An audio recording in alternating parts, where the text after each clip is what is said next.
Bersama saya Nurul Cinta, dan sebelum kita masuk ke informasi selanjutnya, saya akan sapa terlebih dahulu Ustadz Erik Yusuf yang sudah bergabung bersama kami. Assalamualaikum Ustadz Erik, apa kabar hari ini? Waalaikumsalam warahmatullahi wabarakatuh. Alhamdulillah, baik Mbak Nurul. Iya, Alhamdulillah Ustadz, insya Allah selalu sehat selalu. Nah Ustadz, kita langsung saja di informasi pertama. Di segmen 2 ini ada wahana perosotan air di wisata Kenjeran Waterpark, Surabaya, Jawa Timur, Sabtu siang yang tiba-tiba ambruk. 15 wisatawan harus dilarikan ke rumah sakit setelah terjatuh dari ketinggian sekira 10 meter.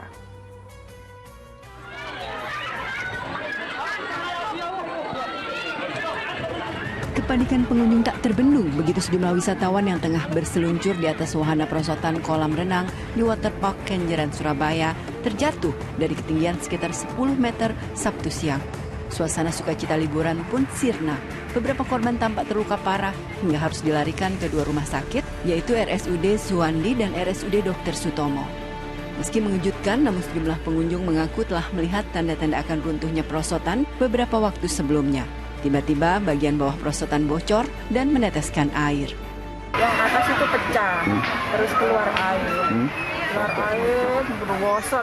Saya menyelamatkan sama anak saya dari kolam langsung naik. Saya takut juga nanti kan takutnya ada yang jatuh-jatuh. Sudah itu, terus ratak gitu. Belasan pengunjung mengalami luka-luka akibat terjatuh saat tengah berseluncur di atas perosotan yang runtuh. Hasil deteksi awal bahwa korban ada sekitar 15 yang sudah dibawa ke rumah sakit dan tidak ada meninggal dunia. Saat ini sedang ditangani medis dan kami dari Reskrim juga sedang menangani untuk investigasi terkait dengan hal tersebut. Polisi langsung mengosongkan seluruh area Waterpark Kenjeran begitu tiba di lokasi dan menggelar olah TKP. Demi kepentingan penyelidikan, khususnya terkait penyebab runtuhnya perosotan, polisi menutup sementara Waterpark Kenjeran, Surabaya. Rahmat Hidayat melaporkan dari Surabaya, Jawa Timur. Sementara itu, seorang bocah 4 tahun mengalami nasib tragis akibat lolos dari pantauan orang tua dan pengelola kolam renang di Sawangan, Depok, Jawa Barat. Ia tewas tenggelam saat berenang.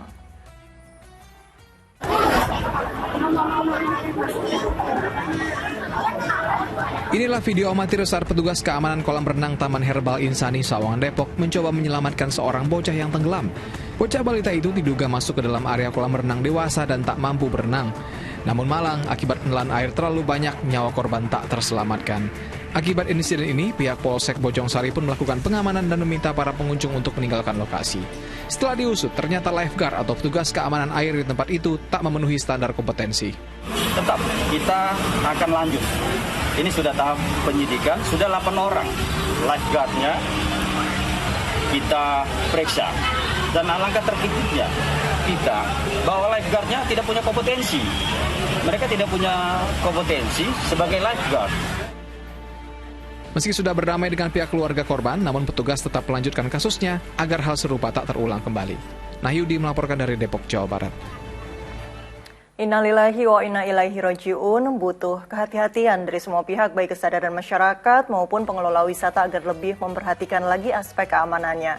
Nah ini Ustadz Erik, bagaimana melihat 2 kejadian tadi? Liburan yang seharusnya bersenang-senang ini malah menjadi petaka.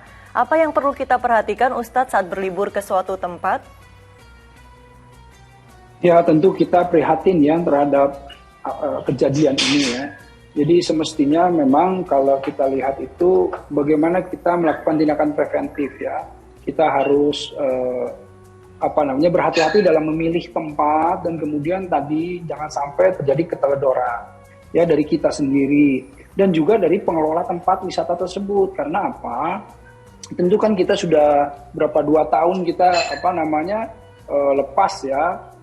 Maksudnya lepas 2 tahun kita terkekang ya dari pandemi dan lain-lain, dan sekarang baru kemudian kita bisa insya Allah dalam tahapan lepas dari pandemi. Nah, tetapi karena 2 tahun sudah kosong dan lain-lain, jangan sampai ada yang tadi ya keteledoran atau tidak diperiksa semua wahana-wahana permainan dan lain-lain.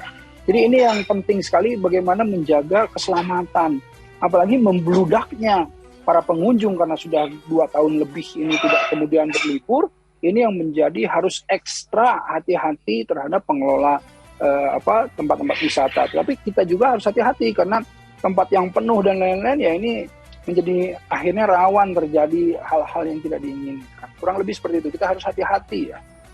Ya baik, Ustadz Erik, dalam Islam sendiri adakah tempat yang disunahkan kita kunjungi saat berlibur? Nah, jadi kalau dalam Islam tentu kita itu berlibur itu mubah ya, boleh kita berlibur. Nah, jadi kalau kita lihat ada ayat huwallazi ja'ala lakumul arda zaulan famshu fi manakibiha wa kulu min rizqihi wa ilahin nusyur. Jadi dialah yang menjadikan bumi itu mudah bagi kamu, maka berjalanlah di segala penjurunya dan makanlah sebagian dari rizkinya ya. Dan hanya kepadanya lah kamu kembali setelah dibangkitkan. Jadi intinya adalah mubah, boleh berjalanlah di muka bumi, dibuat mudah dari rizki Allah gitu ya.